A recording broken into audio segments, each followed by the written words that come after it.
Hello, how are you this fine April day? My name is Paula, also known as PB Moreland. I am a dragon. I am a aquamarine water dragon, and I have been uploading videos of various content. This particular video is a continuation of the videos titled How Dragons Disappeared from Earth. This will be part 3.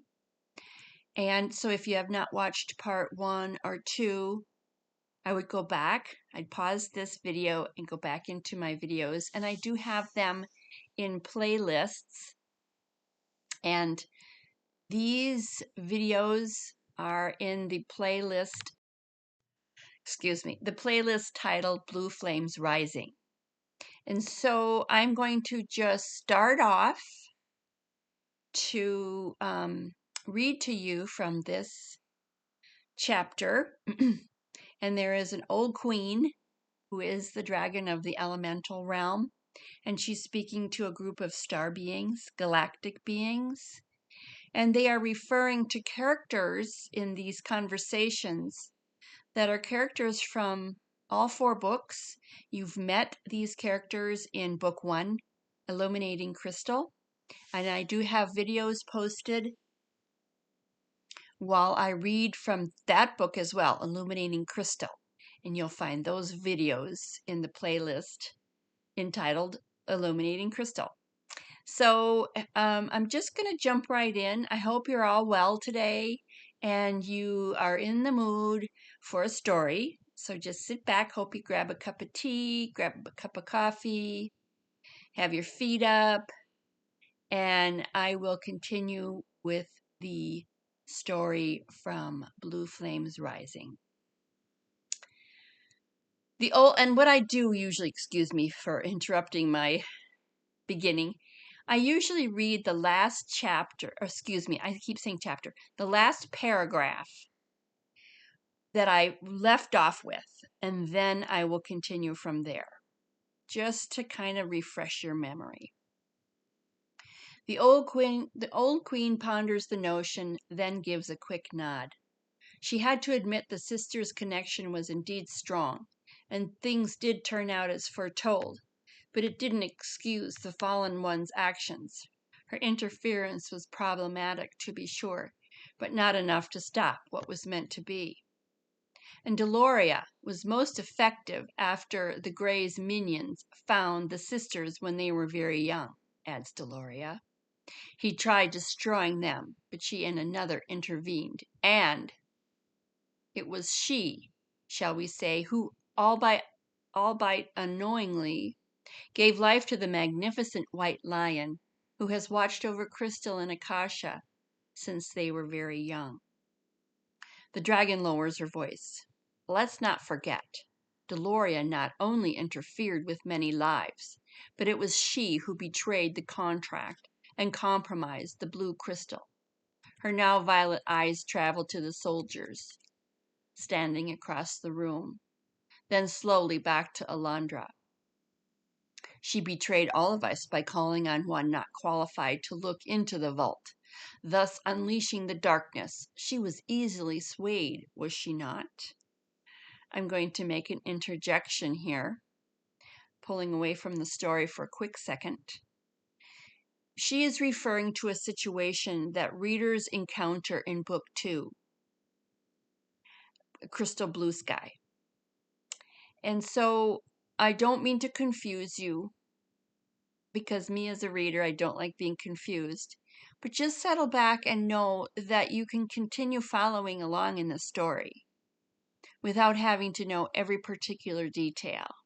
You can also jump into my Amazon book page. I have the link in the video description. And you can download the books if you like and start reading, or just sit back and enjoy this. I think it can stand on its own. Okay, I'm going to continue reading now.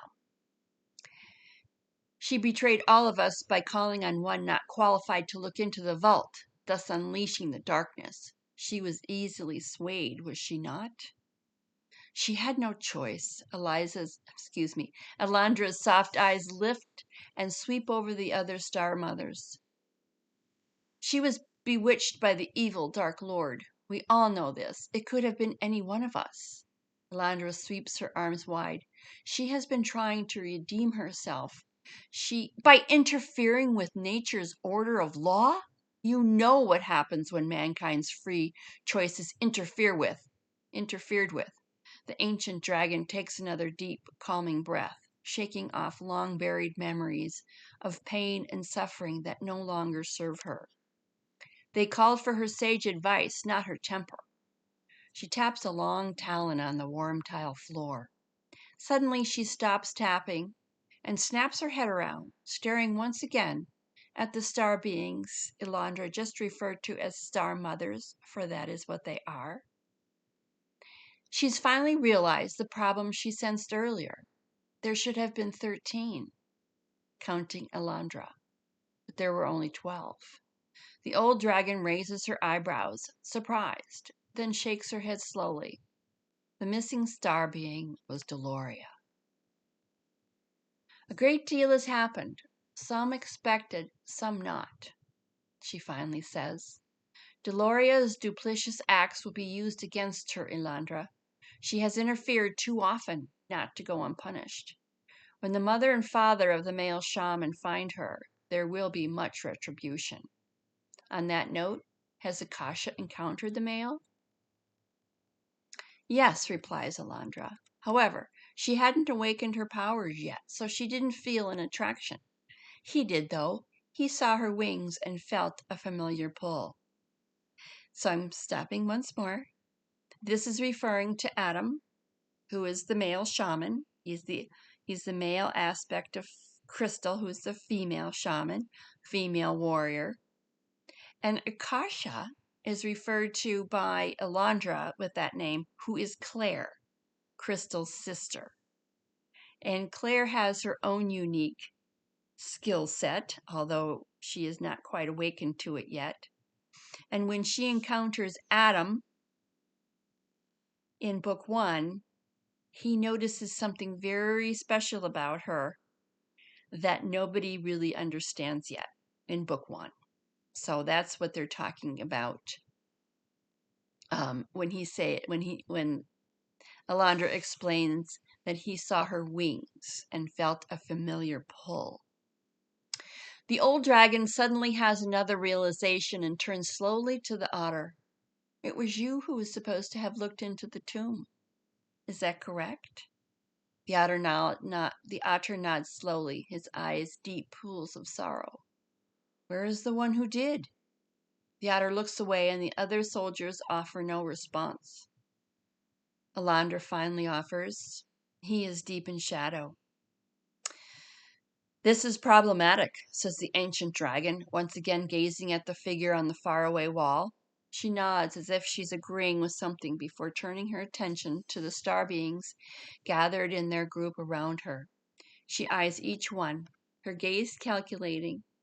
She thinks for a moment, then turns her attention back to the soldiers. You, I gather, knowing their laws, heeded the warnings not to interfere? Angel bows and shakes his head. He holds up one finger. The dragon's eyebrows shoot up. You interfered? The group nods as one. Once, explains Elandra, they gave Crystal a talisman when she was quite young. They put all their energies into a small toy that Crystal became quite attached to. I see, the dragon sighs heavily. And does she still have this talisman? No. We were only told that someone is keeping it until it is safe to be found, replies Elandra. If it falls into the wrong hands, the soldier's energies would be vulnerable. Who gave you this information? Cal. You spoke with her? The dragon's eyebrows rise. Elandra shakes her head. Not directly. Only the sisters have that ability. But she came to me in a vision long ago, sharing this with me.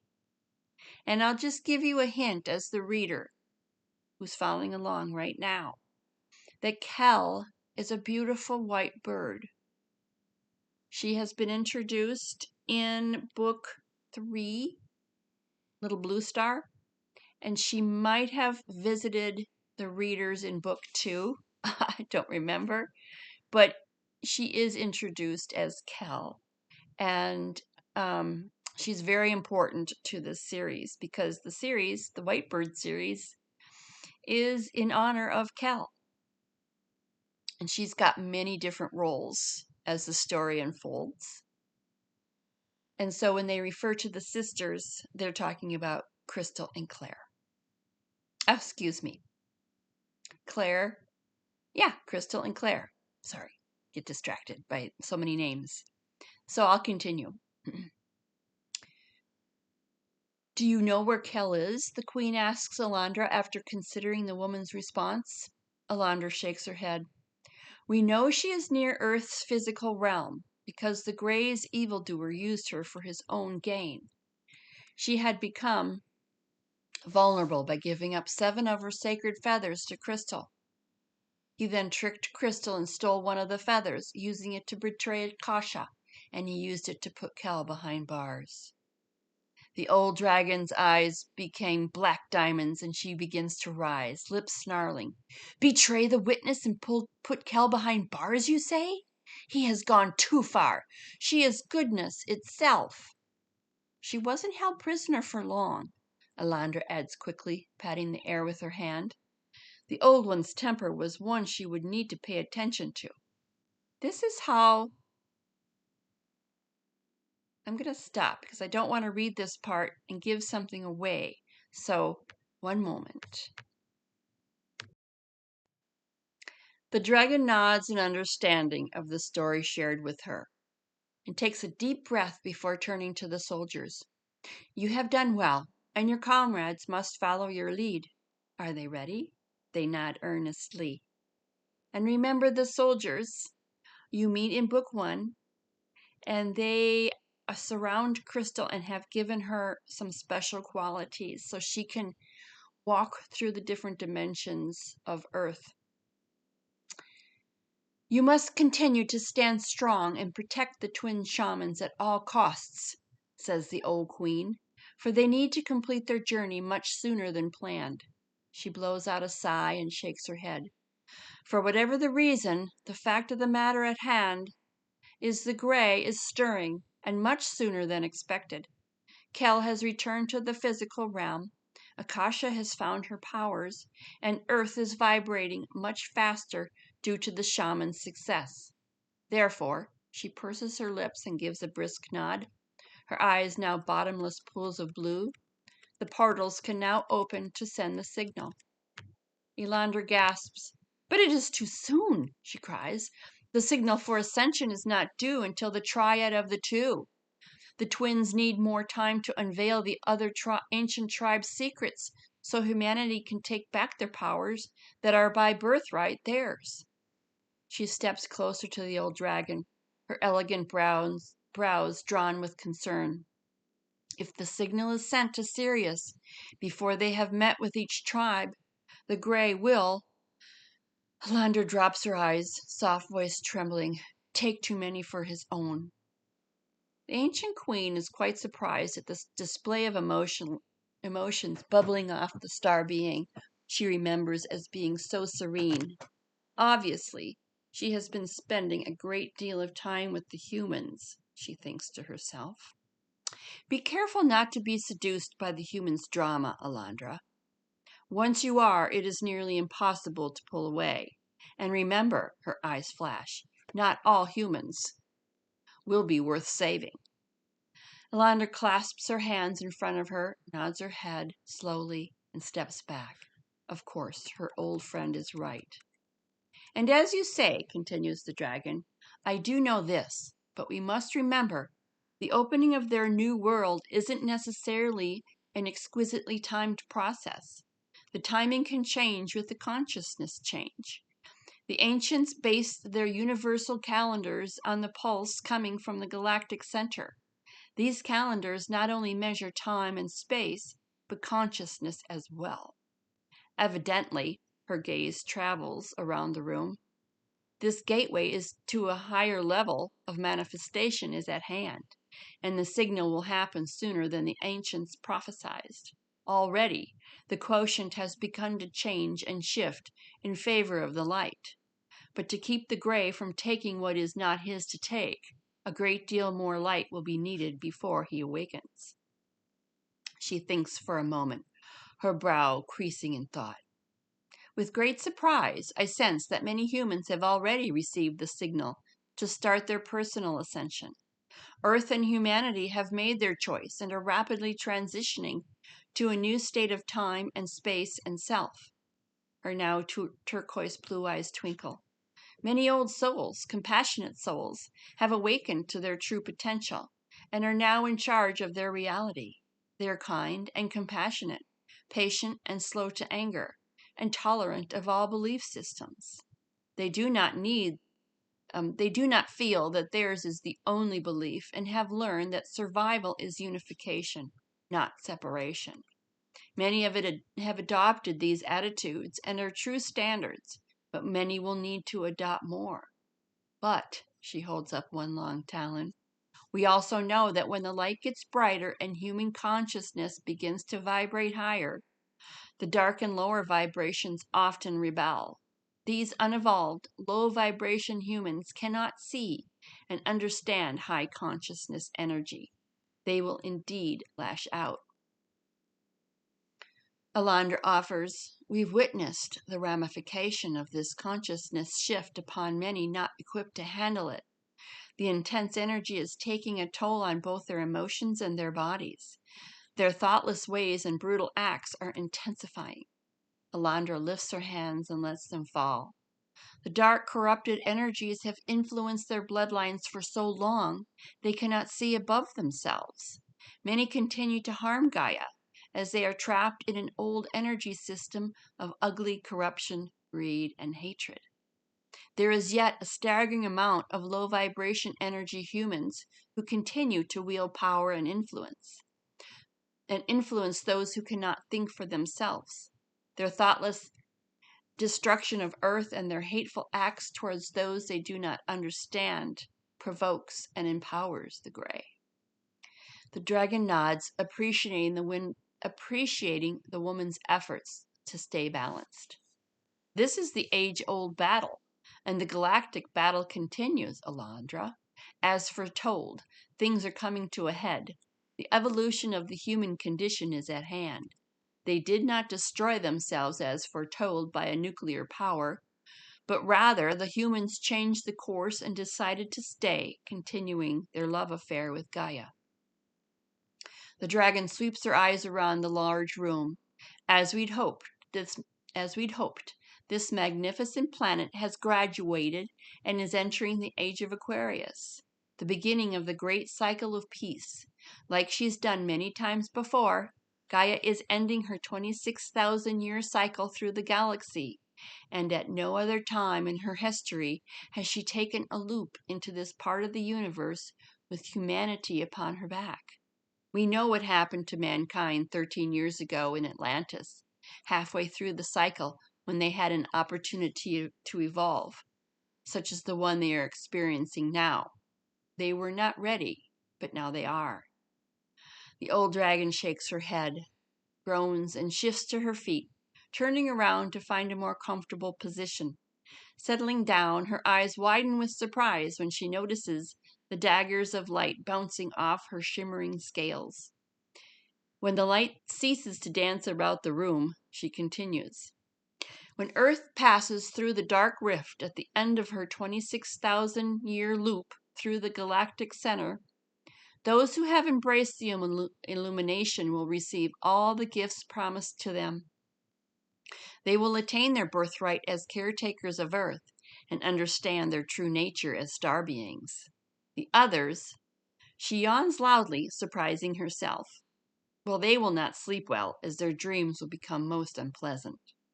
The dragon closes her eyes and whispers, many of those with dark hearts and minds will not be allowed to ascend, but rather continue on a lower frequency timeline.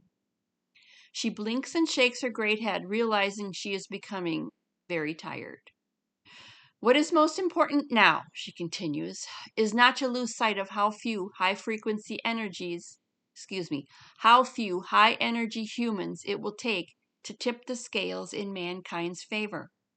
The evolved mindset of the human is what is going to keep the gray down. Up until now, he and his dark minions have managed to influence mankind in such a way that they destroyed themselves by the end of each age, and their opportunity to ascend was thwarted. The gray was relying on humanity's destruction as it always has. As I said, it is a proxy war between good and evil, where light is indeed starting to show itself, slowly. This is why Kel is here, and Akasha is awakening to witness the event. It is also why the twins must not lose their focus, for there is much left to do.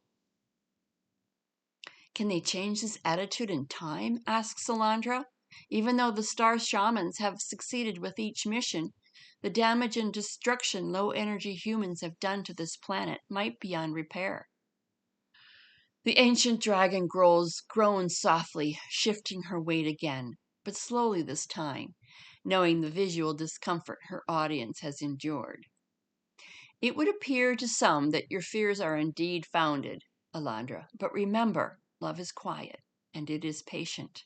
Mankind can only destroy itself with its thoughtless actions, not Gaia and her creatures, or her oceans and air. This amazing planet has already passed the marker and has become an ascended planet. Gaia will survive with or without mankind, as she has already made the shift and has evolved into the fifth dimension. She is already making her transition to leave, and it will be up to humanity to care for her, which of course will not come with its own share of problems for the new caretakers of Earth. By choice, each soul will determine whether to venture the leap across the divide and take what is by birthright theirs, which is the care of this planet, or not. For as you know, she yawns loudly, her giant jaws cracking. Humanity has been given free choice. It is up to them to determine how challenging this 36-year cycle will be, which they are now almost halfway through. Opportunities for an esoteric loosening will be plentiful for the next 18 years. Many souls will choose to return to their home off of Earth, as life will become quite challenging for some. On the other hand, for many others, they will thrive through the challenges and walk into their own mastery. She sweeps her now heavy-lidded, misty green eyes around the room. In terms of their time on this planet, humanity has not experienced Earth's natural weather phases, which have occurred numerous times before. They've never been on the planet during this phase, and therefore will experience phenomena that bewilders and frightens them. Naysayers will claim the end is near.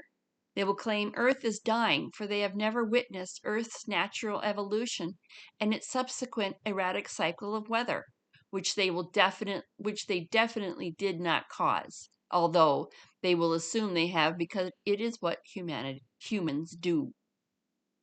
However, when they align with the changes and subsequent needed technologies, of which there will be many when the shifts take place, they can experience the beauty of the change. It's much like the change in the seasons, which will change whether you want them to or not. All you can control is how you feel about the change. Here is where our twin warriors can be most effective, the old queen continues. Each life they embody, each dimension they walk through, every painful existence and memory they heal, releases negative energy which brings more illumination to the planet and empowers the awakening human. Our galactic brothers and sisters in the stars will be ever more present, helping the evolved humans to then send out their own light, increasing the compassionate and light energy on this planet 100-fold, aiding others in their own awakening. The ancient dragon raises her tired, bobbing head and sighs deeply. This is why low-energy humans are so frightened. They are in a great deal of pain because they are trapped in the Grey's low-frequency energies and fear any kind of change. They know their time has come. Her eyes darken, becoming diamonds of forest green. They do not want to become enlightened, nor do they want the human angels to remain. The Grey does not want an evolved mankind to stay. He wants Earth as his own, but it is not his to have. Her eyes darken further into pools of midnight blue. It never was. He interfered and took this planet He interfered and took this planet as his own, and many millions have lived in misery as a result. This beautiful planet was made for and belongs to the human angels. All of creation is watching for the events to unfold, for when the humans evolve, so does the rest of the universe. She focuses a tired but sympathetic gaze on crystal soldiers, have done well, but as yet will still be needed. The warriors are not yet halfway through the mission and must accelerate their course, which will take a heavy toll on them. The evildoer, or dark serpent as you call him, the Grey, her heavy-lidded eyes swivel toward Elandra, will become more desperate with the acceleration and lash out in ways we cannot imagine. The Star Warriors will soon walk where much blood and sorrow has been shed. Areas such as these hold a great deal of pain and must heal. The more brutal and barbaric the past, the harder will be the journey. The land of Ra is rich with cosmic phenomena, but also ripe with cruel and ugly energies buried deep in its history. This land was thoroughly corrupted by dark and corrupt forces, which will destroy anything that tries to reveal their secrets. The misguided, patriarchal energies here are striving to keep their secrets and past betrayals hidden. They do not want to be discovered. Her features soften into a smile as she once again turns to the soldiers. I'm pleased you say your comrades are ready, because this acceleration will affect them as well. You have made your transition and have bonded with your earthly hybrid selves, gaining strength from your divine goddess and each other. She yawns once again as her eyes travel up to the cerulean blue ceiling and over to the glistening faraway walls. Becoming irritated at herself for tiring so easily, she shakes her head. Your comrades, she continues, have not yet bonded with their hybrid selves. Stay close to them and to the warriors. Because of the acceleration, and I speak on behalf of the elemental kingdom, I will give you permission to send them what aid you can. She blinks her heavy lids and clears her throat, her grumbled words forced in her attempt to stay awake. Their journey, if successful, will allow those who have shed their karmic pasts to receive what was promised to them. She turns her gaze to the otter. I understand your human's passing has endangered your Celtic tribe. The otter nods slowly. The old queen breathes in slowly, thinking a moment. Because of your service and sacrifice and your loyalty to the blue stone and the female, I give you permission to return to the land of Albion. Your land is riddled with evil, corrupt energies that will need to be released. The otter's eyes brighten, and he sits a bit taller. But first, you must warn my cousin. This is not interference, mind you. Her bright eyes travel over the soldiers, but rather a gift for your comrades' loyalty to the warriors and the witness. The dragon yawns. I do believe Cal will approve, she whispers, her head lowering to the floor. What can we do? Whispers Elandra, stepping closer to the serpentine dragon whose deep voice has become barely a whisper. You can love them, the dragon replies, chin now resting on the floor. I sense Gaia's kundalini energy is on the move, and the twins' blue flames are lit and have merged, allowing humanity to experience the phase of rebirth promised to them when they chose to merge with their higher selves and walk this earthly plane as enlightened beings. Her eyes begin to close. The very new divine feminine and divine masculine can rebalance, restoring harmony to how it was first meant to be. And once again, mankind can utilize the wisdom of the dragon kingdom. And let us hope for humanity's sakes. For humanity's sake, her eyes finally close. The twin blue flames rise and mix with the cautious light before he, the gray, rises up. If he is allowed to rise, everyone leans toward the dragon to hear her whispered words. Unenlightened souls will be given much more power than they can handle, and a great deal of humanity will be shadowed from their own spirit. Their souls, as well as ours, will perish and become trapped in their ancestral memories, never experiencing Gaia in her age of peace. We do not wish for Earth to experience what happened to the Grey's homeland before it was destroyed. Now, she mumbles sleepily, resting her head on her long, folded front feet, I need rest, for when they succeed, which they must, the return of the dragons will begin, and I can then rid Earth of his energies forever. And with that, the great queen falls asleep, her soft snores rumbling along the warm mosaic tiled floor. So that is the end of the chapter in my book 5, Blue Flames Rising, which has not been published, which I began writing in 2015. And these messages came to me quickly right after 2012, when I really do believe that is when we were supposed to go through ascension. But I think it was stalled. Some intervention occurred. And now that it's 2025, I do believe these situations the dragon was referring to, and me as the author, about the battle of good and evil. It's a proxy war. These are happening in our current time, right now, today. That is why I was excited to read this to you, because I do believe my dragon is channeling. And I do believe that with other channelers and masters that are out there teaching, whom I listen to, this is not information that is my own. I've gathered this information in my studies and in my classrooms that I go through and in my meditations. And so I will leave you with this. I will not read any more out of this book because I do fully believe that it will steal from the reader any more knowledge of what they will attain when they go back and read books 1, 2, 3, and 4, which are published and available to you in digital format or soft or hardcover. I do not have a website at present.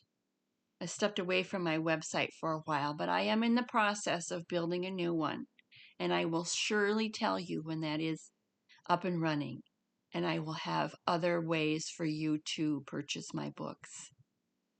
So with that, I bid you a good day, a namaste. Play well together. When you see anyone on the street and you encounter them, share a smile. Acknowledge them as I acknowledge you. Namaste. Until next time. And don't forget to subscribe and hit the like button if you enjoyed this video. And please leave a comment. I'd love to hear from you. Bye-bye.